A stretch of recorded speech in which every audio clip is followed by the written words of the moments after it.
Ladies and gentlemen, imagine standing on the edge of a precipice, the ground beneath you trembling not from an earthquake, but from the weight of mounting debts, fractured trade relations, and a global monetary system teetering on collapse.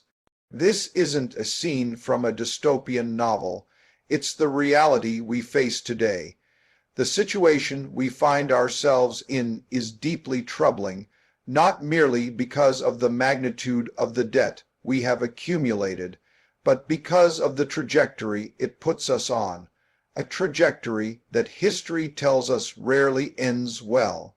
When a nation's debt grows to the point where it far outpaces its ability to repay, what follows is a series of inevitable consequences: higher interest rates, reduced spending on critical infrastructure and social programs, and ultimately a loss of faith in the very currency that underpins the economy. For decades, we've been lulled into a false sense of security, believing that debt is a tool we can wield indefinitely, that it's a well we can draw from without limit.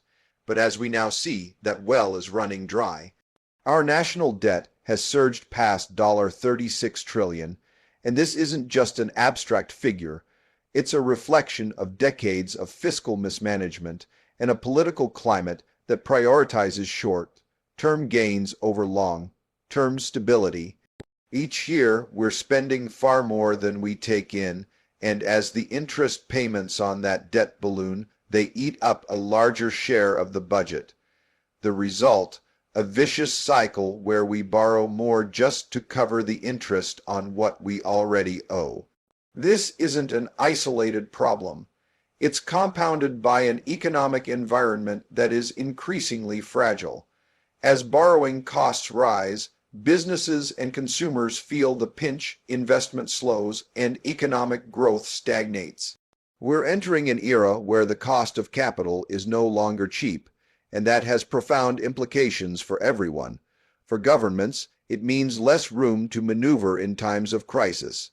For households, it means higher mortgage rates, higher credit card rates, and ultimately a diminished standard of living. When the burden of debt grows too great, something has to give. We're already seeing the early signs: investors demanding higher yields to compensate for the risk of holding government bonds, concerns about the sustainability of fiscal policy, and growing unease about the future of the dollar as the world's reserve currency. These are not abstract concerns. They're real, and they're accelerating. History is filled with examples of great nations brought low by their inability to manage debt responsibly. The path we're on is not unprecedented, but it is preventable if we have the courage to act. One of the most dangerous aspects of this situation is the complacency that has crept in. Because interest rates have been so low for so long, many have forgotten that this isn't the norm. It's an anomaly, a period of artificial calm created by massive interventions from central banks. But now, with inflationary pressures building and central banks pulling back, that calm is evaporating. And as it does, the true cost of our borrowing spree will become painfully clear. We must recognize that debt is not just a financial number, it's a reflection of a broader imbalance. It's a symptom of a system that has become unmoored from reality, where political expediency trumps fiscal responsibility. If we continue down this path, we're not just risking higher interest rates or a temporary slowdown. We're risking a fundamental breakdown of confidence in our economic system. The road ahead will not be easy. It requires difficult choices that will be politically unpopular and economically painful in the short term. But the alternative, a debt crisis that undermines our prosperity and our stability, is far worse. We must address the drivers of this debt: excessive spending, lack of strategic investment, and a failure to align our fiscal policies with the realities of a rapidly changing global economy. This is not a call for panic, but a call for sober reflection and decisive action. If we ignore the warning signs, we do so at our peril, but if we heed them, if we take the steps necessary to rein in our debt and restore balance to our economy, we can not only avoid disaster, but lay the foundation for a more resilient and prosperous future. We have the resources, the talent, and the ingenuity to meet this challenge. What we need now is the will. The question is not whether we can afford to act, it's whether we can afford not to. The answer should be clear. We are seeing an emerging imbalance in the fundamental forces that drive the debt markets, an imbalance that is as structural as it is psychological. Debt markets, like any market, are governed by the principles of supply and demand. For decades, the world's appetite for U.S. government debt seemed insatiable. The U.S. was seen as a safe haven, the dollar as the global reserve currency, and treasury bonds as the ultimate risk-free asset. That faith allowed us to issue debt on an almost limitless scale, confident that there would always be buyers waiting in line, but that dynamic is shifting, and the consequences of that shift will be profound. The problem is twofold. We are issuing more debt than ever before, even as the pool of willing buyers begins to thin. This is a textbook example of supply overwhelming demand. When a government issues trillions of dollars in new debt every year, the market's ability and willingness to absorb that debt at low interest rates diminishes. Investors are not immune to the laws of economics. They see the growing deficit, the ballooning debt-to-GDP ratio, and they start to question whether the returns are worth the risk. As this imbalance grows, yields inevitably rise. It's not because investors have suddenly become irrational. It's because they're rationally adjusting to the new reality. Higher yields reflect the increased risk of lending to a borrower that seems unable or unwilling to live within its means. This is the market's way of pricing in the uncertainty about future repayment and the broader sustainability of fiscal policy. This dynamic doesn't just affect the government. It ripples through the entire economy. When yields rise, borrowing costs for businesses and consumers rise along with them. Mortgages become more expensive, corporate debt issuance slows, and the cost of financing new investment becomes prohibitive. Economic growth, already fragile, takes another hit. In this way, the imbalance in the debt markets acts as a brake on the entire economy, creating a feedback loop that makes the initial problem even worse. This isn't merely a cyclical phenomenon. It's structural, rooted in deep shifts in the global economy. For decades, foreign buyers, particularly central banks and sovereign wealth funds, have played a crucial role in absorbing U.S. debt. Their purchases were driven by a mix of strategic considerations and a lack of alternatives. But those days are fading. Geopolitical tensions, trade conflicts, and the rise of alternative economic blocs are all reshaping the calculus of foreign buyers. They're no longer as willing to bankroll endless deficits, and that withdrawal of demand is something we can't simply wish away. We're also confronting the reality that domestic buyers are reaching their limits. Pension funds, insurance companies, and other institutional investors are grappling with their own constraints, regulatory pressures, demographic shifts, and the need to balance risk in an increasingly uncertain world. They're not infinite sources of demand, they're finite, and they're starting to pull back. The consequences of this shift are profound. If the government has to pay significantly higher interest rates to entice buyers, that means even more of the federal budget goes to servicing debt rather than investing in the future. It means less money for infrastructure, education, and innovation, less capacity to build an economy that is competitive and dynamic. In the long run, it means a lower standard of living for everyone. This imbalance is a sign of deeper problems. It reflects a lack of trust, a sense that the fiscal path we're on is unsustainable. Once that confidence begins to erode, it can be very difficult to restore. Investors remember the lessons of history. They know that when debt grows faster than the economy, the end game is rarely pleasant. They're acting accordingly, demanding higher compensation for the risk they're taking on. This is the reality we must confront. There is no quick fix, no easy way out. We have to restore balance between what we spend and what we earn. We have to make hard decisions about priorities and trade-offs, recognizing that every dollar of debt we issue today is a claim on future prosperity.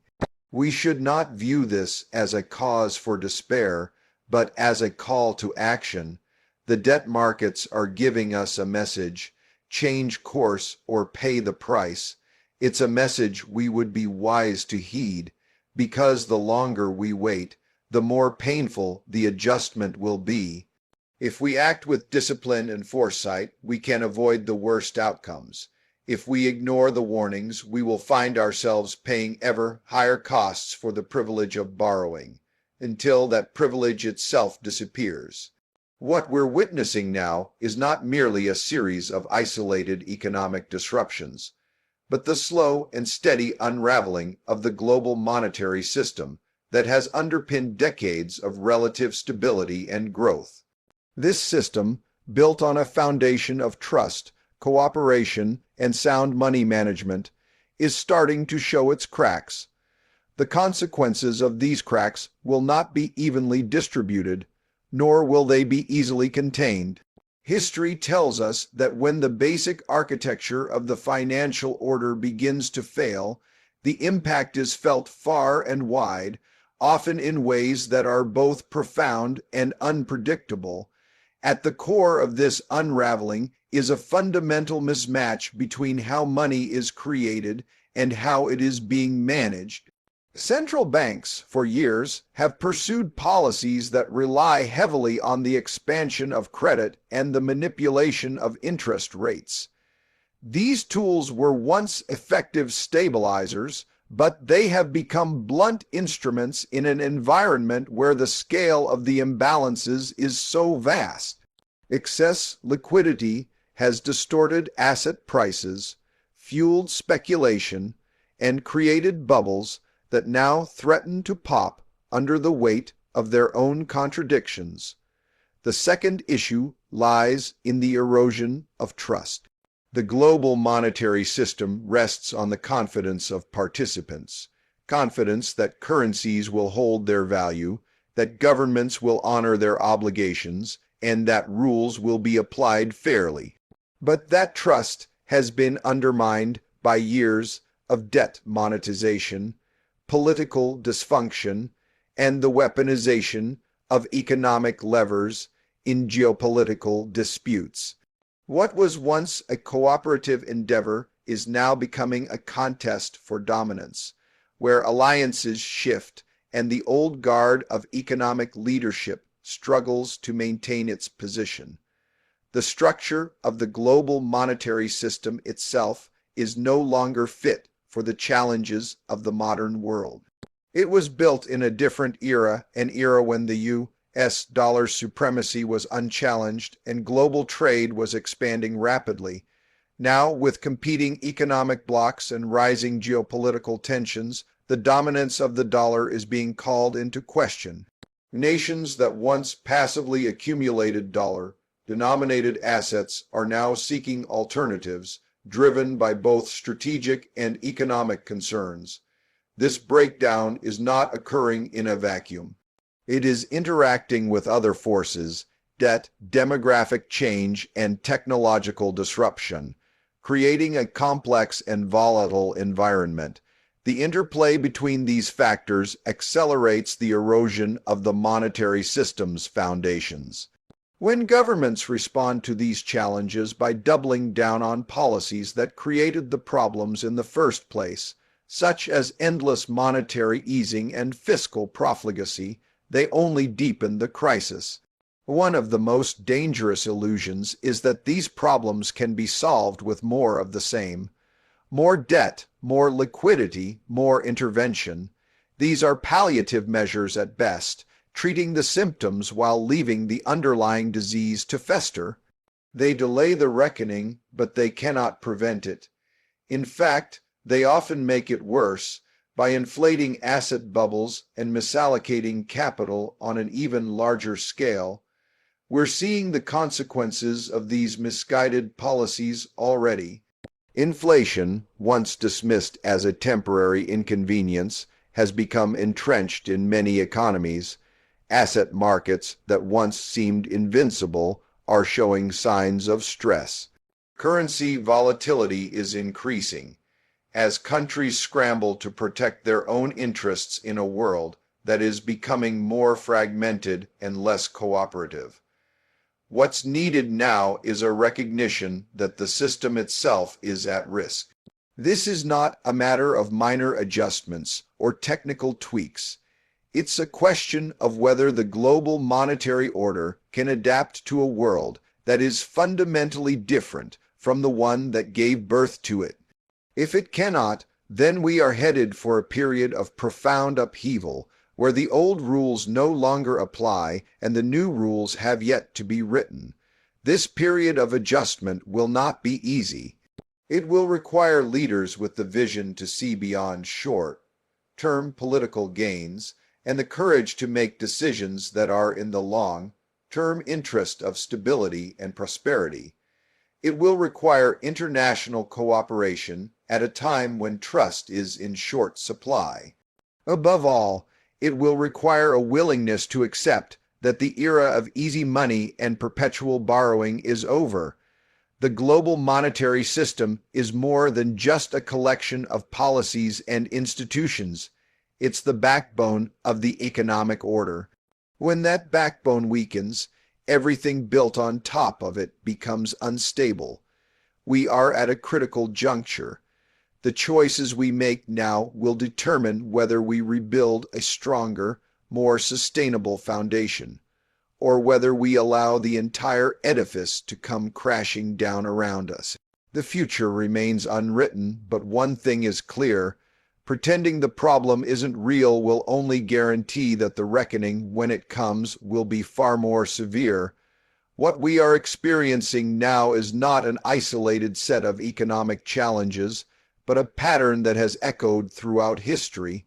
It is a pattern that we can see clearly if we take the time to look back and understand what happened in the past, particularly in the 1930s. That decade was marked by a confluence of forces that, taken together, created a downward spiral in the global economy and a period of deep and painful adjustment. The lessons are there if we're willing to see them. Back then, the world was grappling with massive imbalances. Imbalances in trade, in debt, in political relationships. The economic boom of the 1920s was built on a foundation of easy credit and speculative excess, much like what we have seen in recent decades. When the inevitable downturn came, it exposed the underlying vulnerabilities in the system. The collapse of confidence was sudden and severe, and the response, while understandable in the moment, often made the situation worse. In the 1930s, countries turned inward. Protectionist policies were seen as a way to shield domestic industries, but they ended up deepening the global contraction. Tariffs and trade barriers cut off the flow of goods and capital, turning a financial crisis into a prolonged depression. Meanwhile, monetary systems that had once seemed unassailable crumbled under the weight of competing national interests and a lack of coordinated action. The political environment only added to the turmoil. Economic pain bred resentment and division, and leaders were often more focused on securing their own position than on addressing the systemic issues at hand. Cooperation gave way to confrontation, and the world became more fragmented. The result was not just an economic depression. It was a period of profound social and political upheaval that shaped the course of the century. What makes these historical parallels so instructive is that they show us how fragile the global economic order can be when trust and cooperation break down. They remind us that debt, trade, and monetary policy are not abstract concepts. They are deeply intertwined forces that can either reinforce stability or drive a downward spiral. Today, we see similar dynamics playing out. We see trade tensions flaring up in response to shifting geopolitical realities. We see a surge in debt issuance that, while temporarily boosting growth, carries with it the seeds of future instability. We see monetary systems that are being tested by inflation, currency competition, and questions about long-term sustainability.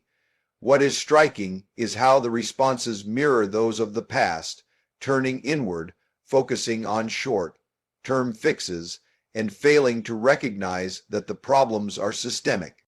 Just as in the 1930s, there is a temptation to believe that if we can just get through the next election, the next fiscal year, or the next market cycle, things will somehow return to normal. But history tells us that normal does not come back on its own. It must be rebuilt through deliberate and coordinated effort. This is why it's so important to learn from the 1930s. Not because we are doomed to repeat it exactly, but because the underlying forces are similar enough that they can guide our thinking. The debt overhang, the protectionist impulses, the breakdown of monetary cooperation. These are not new challenges. They have been faced before, and they have been overcome before, but only by recognizing that short-term fixes are no substitute for long-term structural reforms. We need to understand that the real danger lies not just in the numbers, though the numbers themselves are sobering, but in the mindset that says we can borrow and spend our way out of any problem. That mindset was tested in the 1930s, and it failed. It failed because it did not address the root causes, the imbalances in trade and debt, the misalignment of national policies, and the loss of confidence in shared institutions. Looking back, it is clear that the key turning point came when countries began to recognize that cooperation and reform were the only paths forward. It did not happen overnight, and it was not without pain.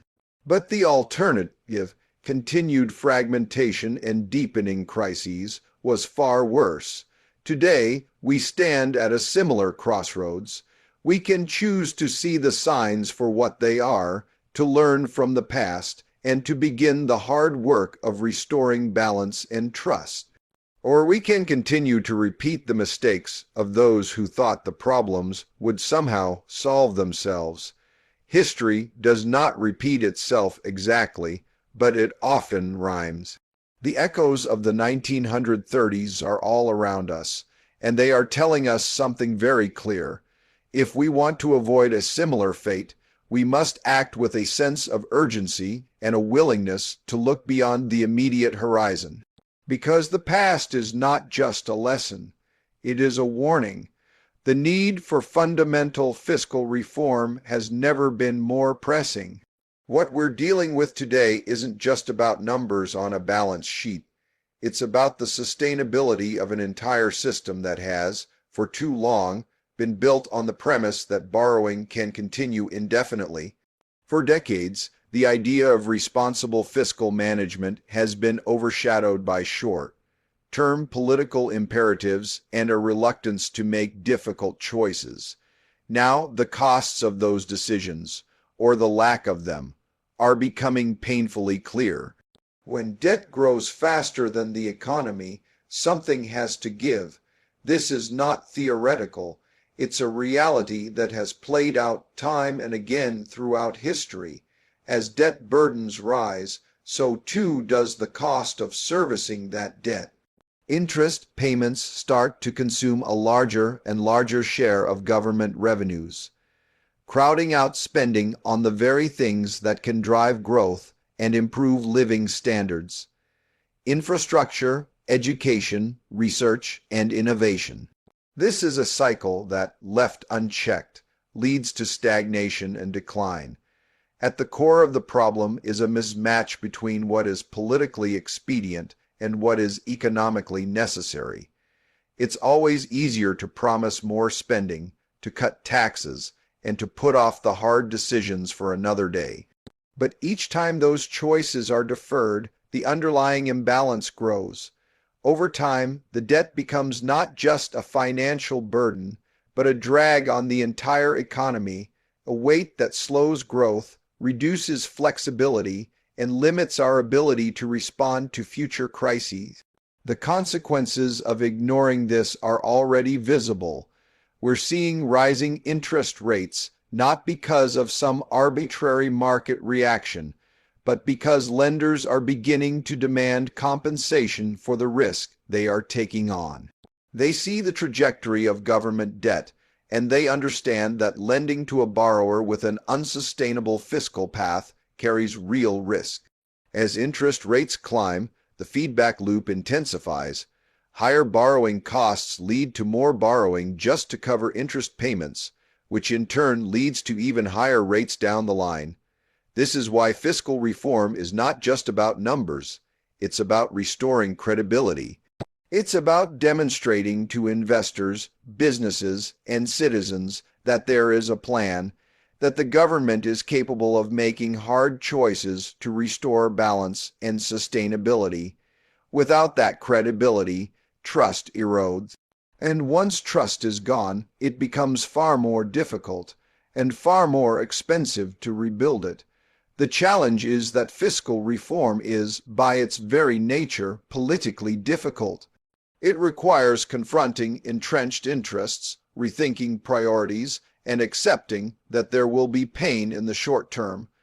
It means recognizing that not every promise can be kept, and that every dollar spent today is a claim on future prosperity.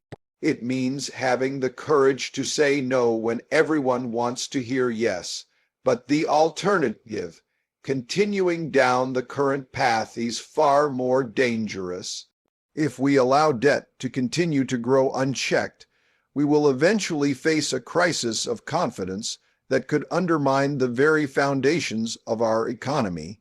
We've seen it happen in other countries, and the warning signs are all too familiar: a loss of faith in the currency, rising inflation, and a collapse in the government's ability to respond to emergencies. These are not abstract risks.